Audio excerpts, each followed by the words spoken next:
Shalom mes frères et sœurs. Aujourd'hui, nous allons encore aborder un autre sujet par rapport à ce que Jésus-Christ a accompli pour nous à la croix. Nous savons que Jésus est mort pour le péché de l'humanité. Tout le monde le sait.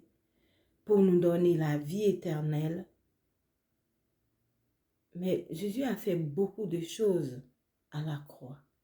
Tellement de choses, comme je l'ai dit la fois dernière. Peut-être c'est quand on ira au ciel qu'on saura tout ce qu'il a accompli. Mais pour le moment, c'est que l'Esprit de Dieu a révélé, qu'on connaît, qui est écrit dans la parole. Nous allons essayer d'aborder quelques-uns, selon la direction du Saint-Esprit.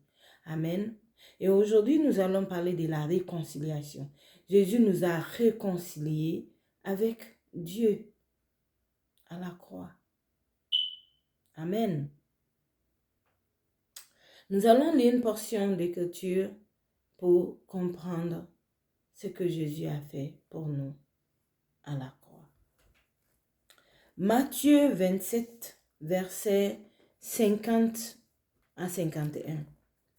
La parole de Dieu dit, Jésus poussa de nouveau un grand cri et rendit l'esprit. 51. Et voici le voile du temple se déchira en deux, depuis le haut jusqu'en bas. La terre trembla, les rochers se fendirent. Amen. Amen. Donc, qu'est-ce que ce deux versets nous révèlent? La voile, c'est la voile du temple, comme c'est indiqué. Mais c'est quel temple? C'était, Jésus est venu dans la chair comme juif au milieu des juifs. Pourquoi? Parce qu'ils étaient le peuple choisi de Dieu. Amen. Pendant la loi, depuis d'ailleurs l'Égypte, et Dieu les a donné la loi à Moïse pour comment ils vont se comporter pour qu'ils puissent être en communion avec Dieu. Et aussi pour être bénis, tout ça. Il y a beaucoup de choses dans la loi, mais tout était dans la chair, c'était pas dans l'esprit. Amen. Mais c'était l'image des choses à venir par Jésus-Christ. Dieu avait planifié tout ceci, mais il est allé étape par étape. Alléluia. Donc, qu'est-ce qui s'est passé quand Jésus a rendu l'esprit? Jésus est mort à la croix. Il a poussé un grand cri avant de rendre l'esprit et la voile du temple s'est déchirée. Ce voile-là séparait le lieu très saint du lieu saint. Amen. Le lieu très saint, c'est là où il y avait l'arche de l'alliance. Et le lieu saint, c'est là où il y avait le chandelier et tout ça. Amen. Donc, le lieu très saint, séparé par le lieu saint, par ce voile qui ne permettait pas à tout le monde de rentrer. C'était seulement le souverain sacrificateur qui rentrait une seule fois dans l'année. Et on lui attachait une corde à ses pieds et il avait aussi les clochettes qui sonnaient. Et comme ça, s'il est mort, quelque chose est arrivé, il a fait une sorte de conduite et Dieu l'a frappé, on pouvait le tirer pour le faire sortir parce que personne ne pouvait rentrer. Si quelqu'un essaie de rentrer pour l'aider, toi aussi tu vas mourir. C'était ça la loi de Moïse avec le temple, le lieu très saint, le lieu saint et le parvis. C'est Dieu même qui avait donné, comment on appelle ça? L'image de construire ce temple-là à Moïse quand il était allé sur la montagne. Dieu lui a donné tous les détails, même les couleurs, même les mesures, tout. Dieu a donné même les mesures de comment on a le chandelier. Le chandelier, c'est une sorte de lampe qui a 6 branches et une tige. Amen. Cela d'ailleurs représente Jésus-Christ. La tige représente Jésus et les 3 côtés. Un 3 ici, 3 là, 6 représente l'homme. Représente l'homme. Et ça fait quelques jours que le Seigneur m'a parlé de cela. Je suis en train de lire le livre d'Exode et arrivé là, le Saint-Esprit me dit, quand la description, j'ai lu la description du chandelier, le Saint-Esprit me dit, qu'est-ce que tu comprends là? Et je ne savais pas, Seigneur, je ne connaissais pas. Mais le Seigneur m'a dit, tu vois, il faut le relire. La tige qui forme le chandelier, la tige, on a bien appelé tige. Et il y a 6 branches, on les a appelées branches. Amen. Et Jésus a dit dans le livre de Jean, Jean 4, verset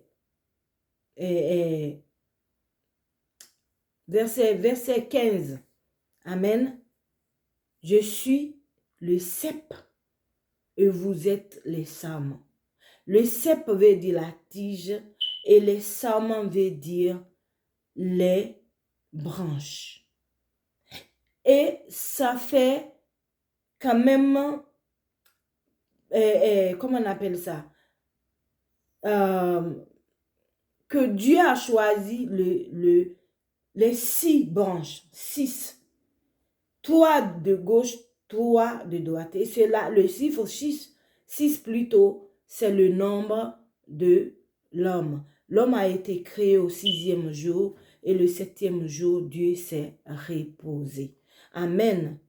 Donc, on est les hommes, on doit être branchés sur la tige Jésus, la tige principale, pour aussi être la lumière.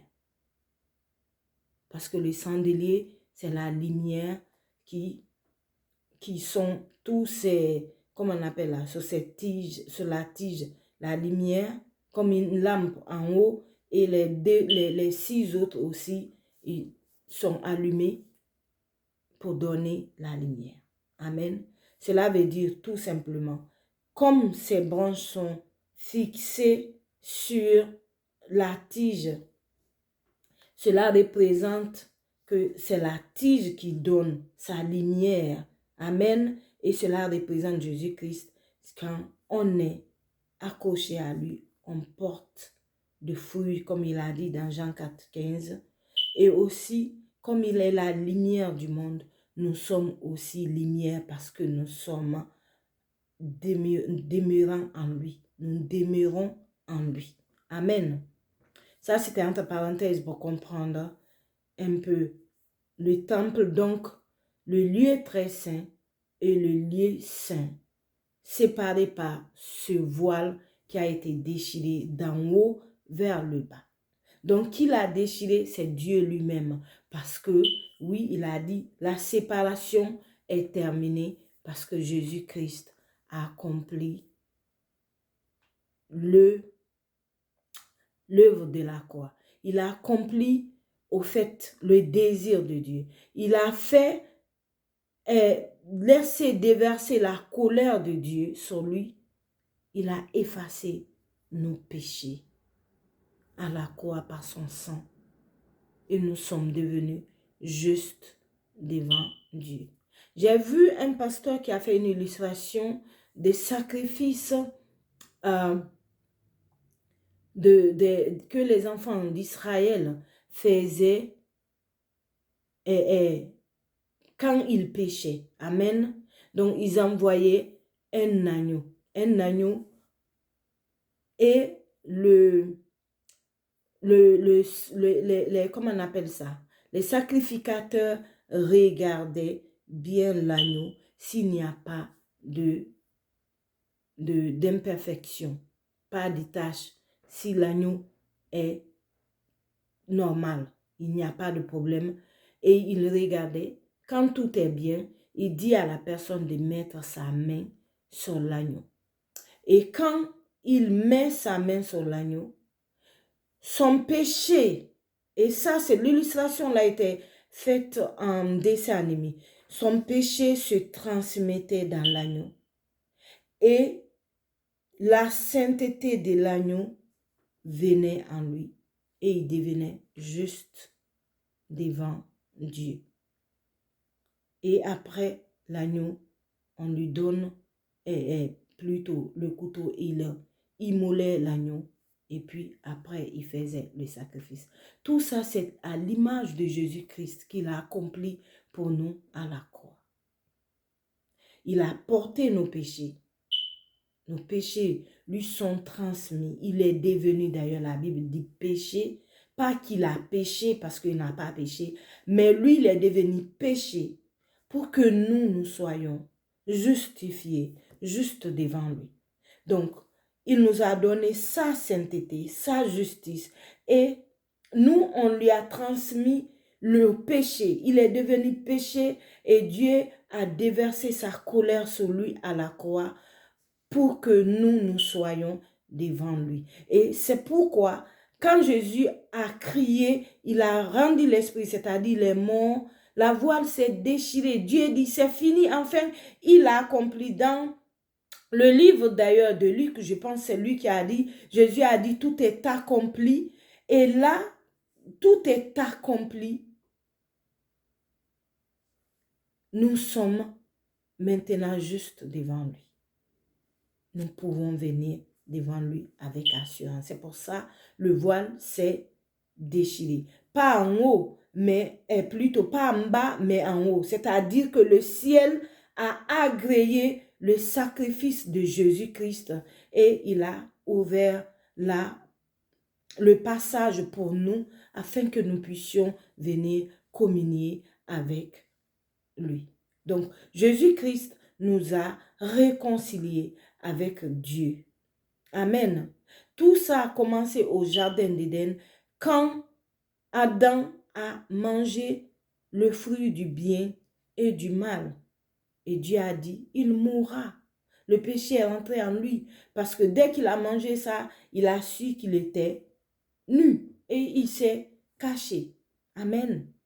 Ce fruit, son bien fait du mal, son mal fait du mal. C'est le fruit du bien et du mal. Amen. Et Jésus, c'est ce qu'il a fait, nous réconcilier avec Dieu. Que nous puissions venir devant lui, même plus comme Dieu, mais comme un Père. Comme un Père. Nous venons devant sa face, parce que c'est ce que Jésus nous a révélé. Il disait toujours mon Père. Et quand il est ressuscité, il a dit, va dire à Pierre et à mes frères, nous sommes devenus frères de Jésus, co-héritiers de Jésus-Christ. Amen. Jésus est 100% homme et 100% Dieu. Dieu fait homme. Et il faut la révélation de le comprendre, mais c'est la vérité. Son côté homme qui nous appelle frère et son côté Dieu qui est Christ, qui vit en nous par son esprit. Jésus nous a réconciliés afin que nous puissions communier avec Dieu. Et nous pouvons voir l'Exode, dans le livre d'Exode, comment Dieu avait même ordonné à Moïse, quand il avait dit qu'il allait venir sur la montagne d'Horeb, que personne ne s'approche de la montagne. Quand Dieu même parlait avec sa voix, les enfants d'Israël ont dit à Moïse de dire, si Dieu veut les parler, il n'a qu'à parler à Moïse, Moïse n'a qu'à venir leur parler, parce qu'il ne pouvait pas supporter cette voix. Amen. Mais Jésus est venu accomplir cela à la croix.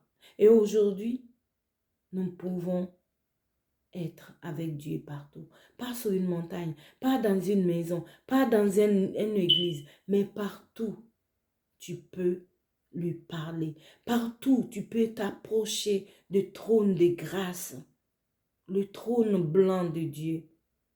Tu n'es pas jugé si tu es en Jésus-Christ. Parce que tu es réconcilié. Dieu a fait ça lui-même parce qu'il nous aime. Dieu a fait l'homme pour qu'il soit en communion avec lui. Dieu nous a créés à son image et à sa ressemblance. Et Dieu voulait que l'homme et lui soient toujours ensemble.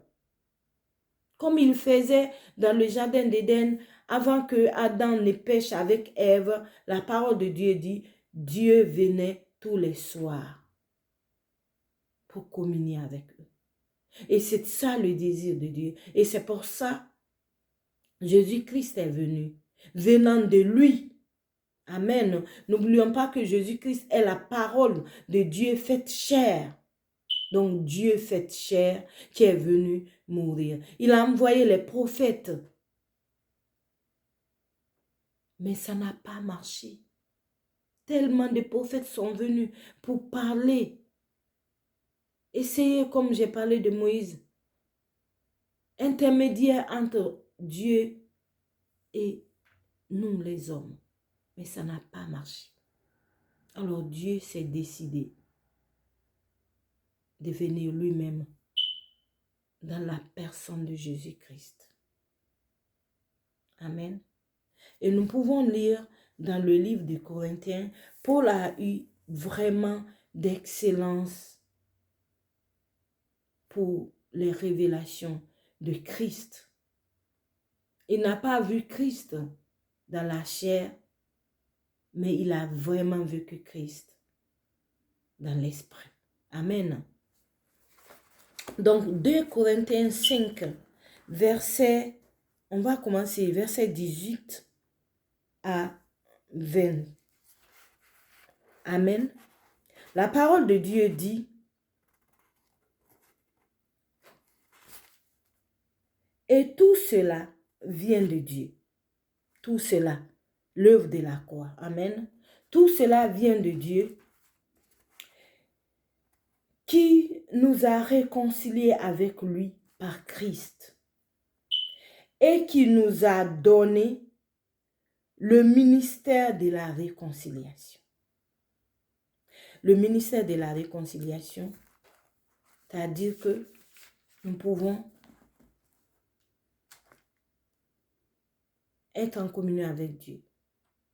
Nous pouvons le dire, nous pouvons venir devant lui sans qu'il y ait la culpabilité, sans qu'il y ait, comme je vous ai dit, l'arche, là où il était dans le lieu très saint, le souverain sacrificateur, seul qui pouvait rentrer une fois dans l'année. Et l'arche représentait la présence de Dieu.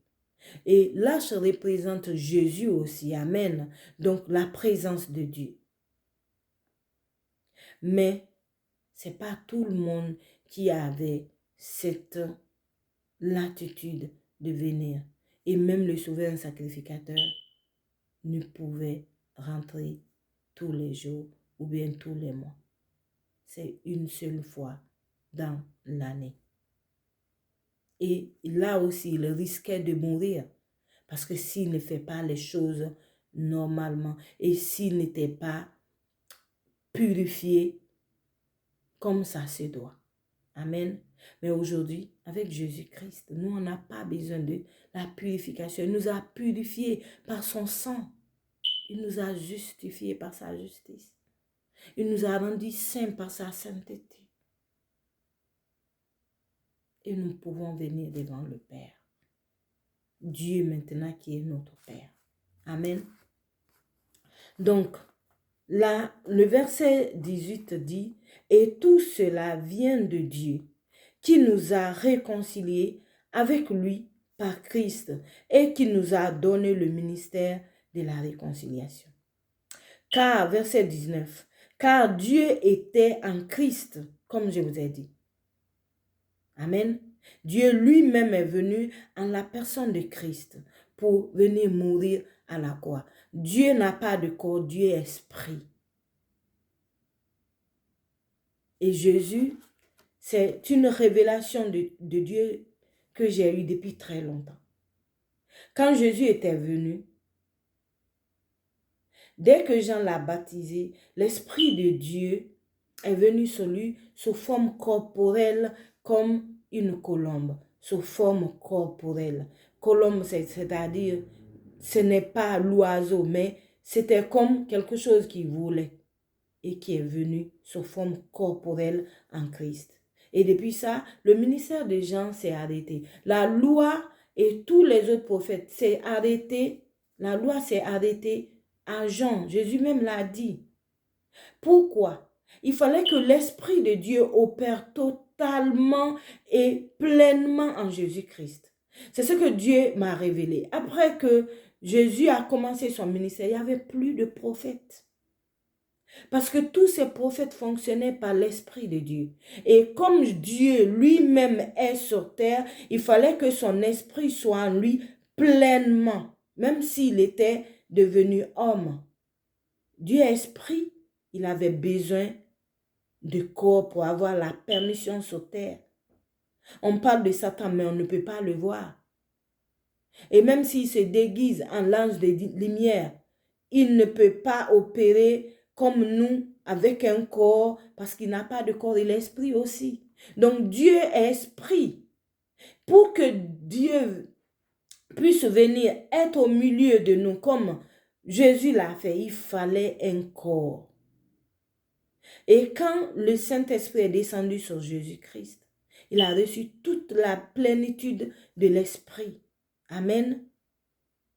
Toute la plénitude de l'Esprit. Il opérait par le Saint-Esprit parce qu'il s'est dépouillé de tout son pouvoir divin. Et il fallait qu'il opère par l'Esprit pour venir accomplir ce qu'il devrait faire. Et nous aussi, quand nous acceptons, tous ceux qui ont accepté, comme moi et les autres qui m'entendent, ou toi, tu n'as pas encore accepté Jésus, quand tu acceptes Jésus, l'Esprit de Dieu vient en toi. Et l'Esprit de Dieu, en toi, tu peux opérer comme Jésus a opéré sur la terre. Parce qu'il a dit, tous ceux qui croient en lui feront les œuvres plus grandes que lui. Amen. Il a dit, il n'a pas dit pour nous flatter. Il a dit parce qu'il a dit, parce que je vais au Père. Amen. Donc, c'est cela. C'est ce que Paul est en train de nous dire dans le verset 19. Dieu était en Christ, réconciliant le monde avec lui-même.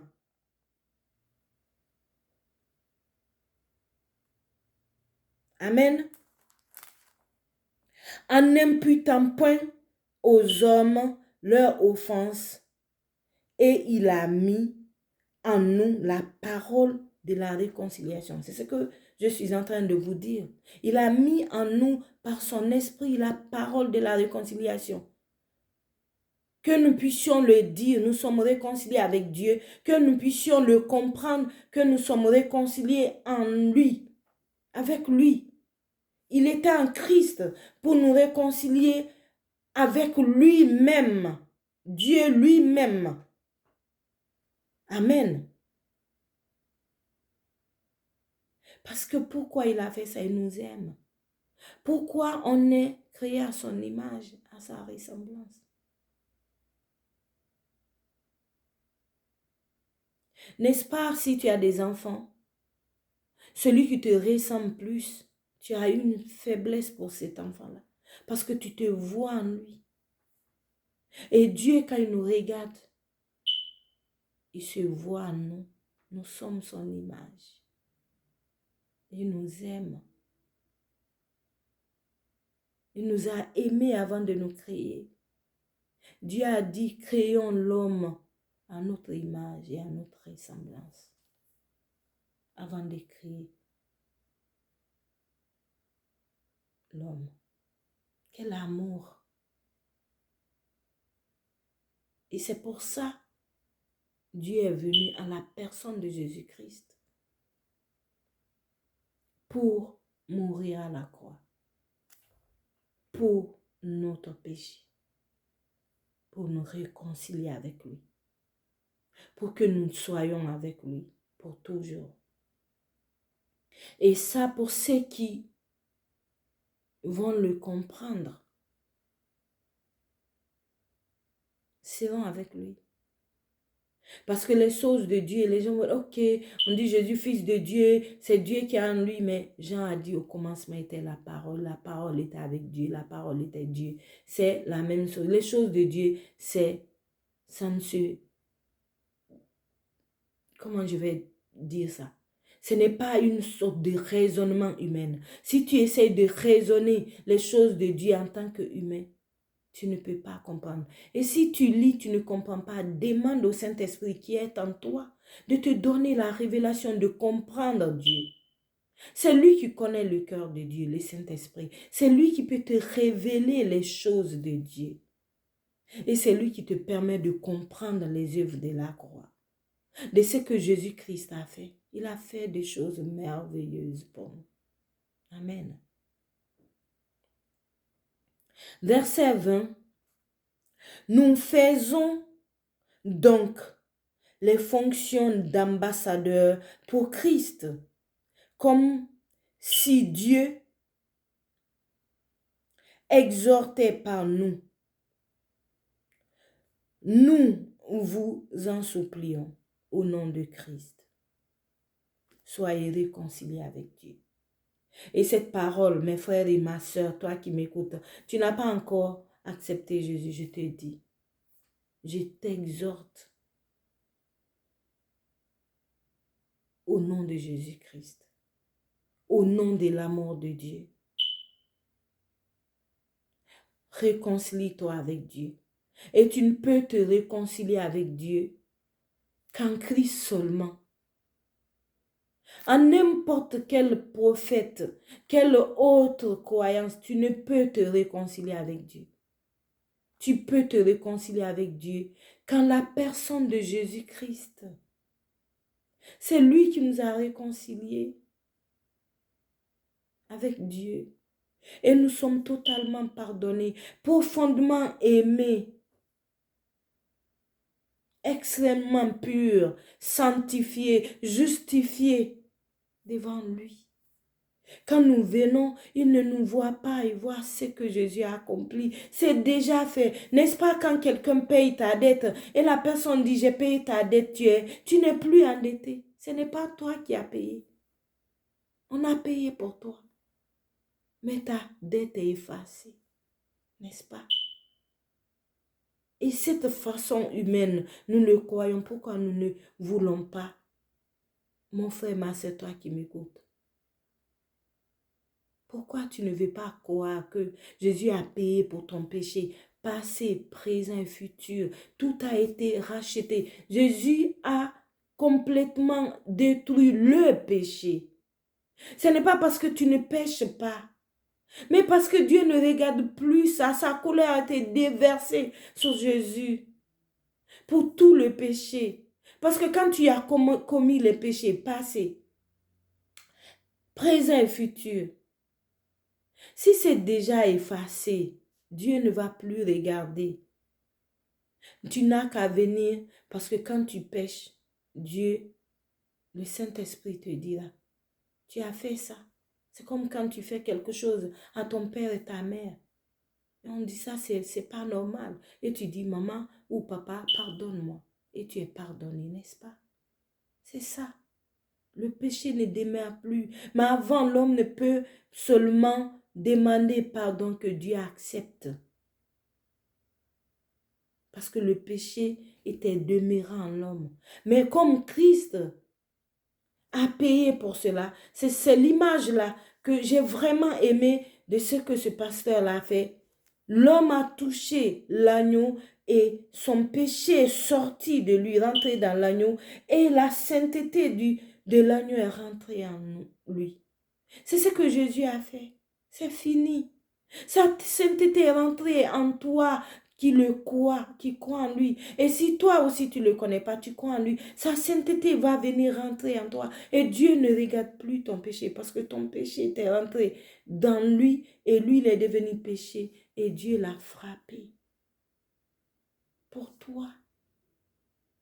C'est toi qui devrais, toi et moi qui devrais être là-bas à la croix, cloués, les deux mains, les pieds, frappés au dos avec une couronne d'épines. Mais Jésus a payé. Crois-le.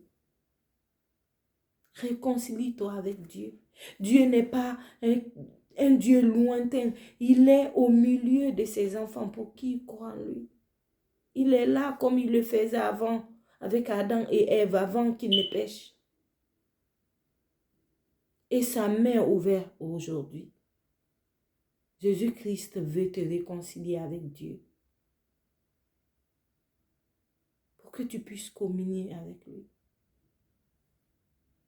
Il y a des gens qui disent que Dieu ne parle pas. Une doctrine qui croit que Dieu parlait avant, mais Dieu ne parle plus. Dieu parlait aux hommes qui sont des pécheurs comme nous.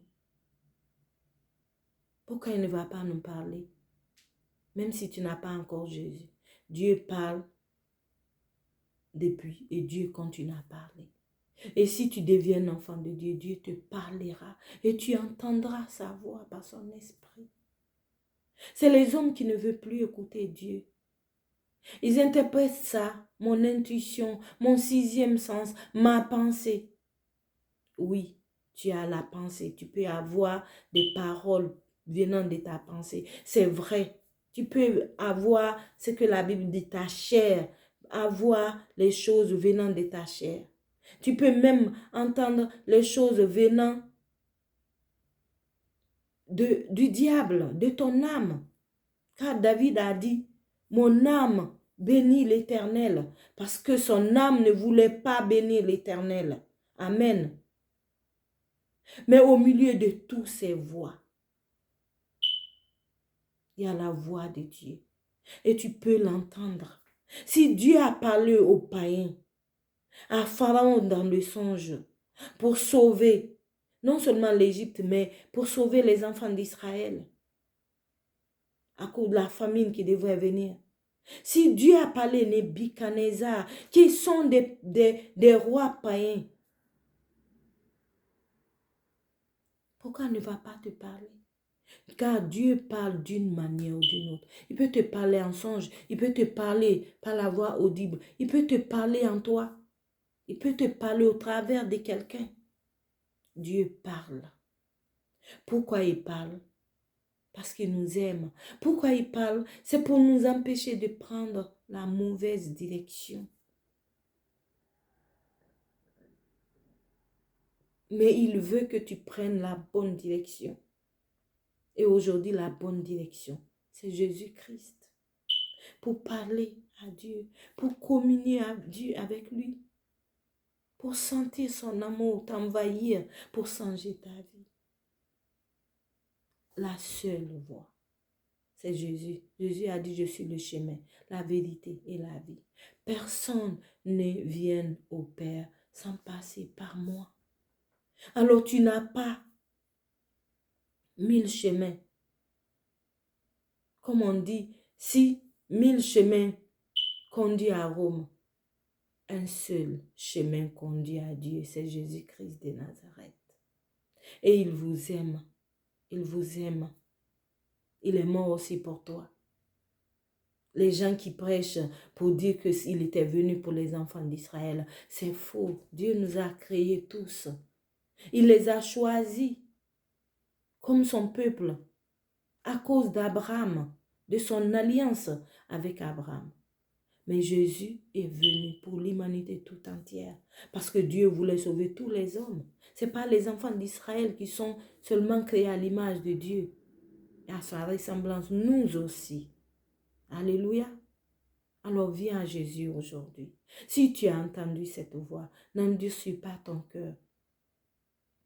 Et répète ça avec moi. Dis Seigneur Jésus-Christ, j'ai entendu ta voix. J'ai compris que tu es venu mourir à la croix, non seulement pour mon péché, mais pour me réconcilier avec Dieu, pour que je puisse m'approcher de lui comme un père, ressentir son amour, m'être bercé comme un enfant par son père. Pardonne mes péchés. Réconcilie-moi aujourd'hui avec Dieu. Écris mon nom dans le livre des vies. Merci Seigneur Jésus-Christ pour l'œuvre que tu as accomplie pour moi, car aujourd'hui je crois au nom de Jésus-Christ. Amen. Si tu as répété cette parole, mon frère et ma soeur, tu es réconcilié avec Dieu. Jésus-Christ est ton Seigneur. Et va dans une église où on baptise par immersion au nom du Père, du Fils et du Saint-Esprit, ou bien au nom de Jésus-Christ. Et bienvenue dans la famille. Tu es réconcilié. Dieu est ton Père aujourd'hui. Et tu es béni. Et tu es profondément aimé. Oui, tu es béni car la parole de Dieu dit, nous sommes bénis de toutes sortes de bénédictions spirituelles en Jésus-Christ. Et tu vas voir ta vie changer au nom de Jésus. Pour nous qui sommes en Christ, je vais faire cette prière. Ô Père Dieu de gloire, merci pour ce que tu nous as dit encore aujourd'hui. Accorde-nous la grâce, Saint-Esprit, de le comprendre, de savoir que tu n'as pas seulement effacé nos péchés, tu nous as réconciliés avec le Père, tu nous as permis d'être dans sa présence et de venir de lui parler comme un enfant à son Père, de tout ce qui est dans nos cœurs, de tout ce qui nous chagrine, de tout ce qui nous inquiète, de tout ce qui nous donne des soucis. Et il est là, il nous écoute parce que c'est un Père. Merci Seigneur Jésus. Nous ne cessons de te dire merci pour ce que tu as accompli. Oh, grand roi, tu as accompli de grandes choses. Merci parce que mon frère et ma soeur qui m'entend aujourd'hui va être renouvelé pour comprendre que tu l'as fait. Oui, tu l'as réconcilié avec le Père et qu'elle est profondément, complètement aimée, profondément chouchoutée et parfaitement saint devant Dieu, quel que soit ce qu'il a fait, peut venir devant ta face. Tu ne vas pas le frapper comme c'était le cas des souverains sacrificateurs, mais tu vas parler avec lui et demander d'abandonner le péché et d'être aimé encore et encore. Merci Seigneur, au nom de Jésus-Christ. Amen. Mon frère et ma soeur, c'est ce que j'avais à vous partager aujourd'hui. Que Dieu vous bénisse. Amen. Shalom.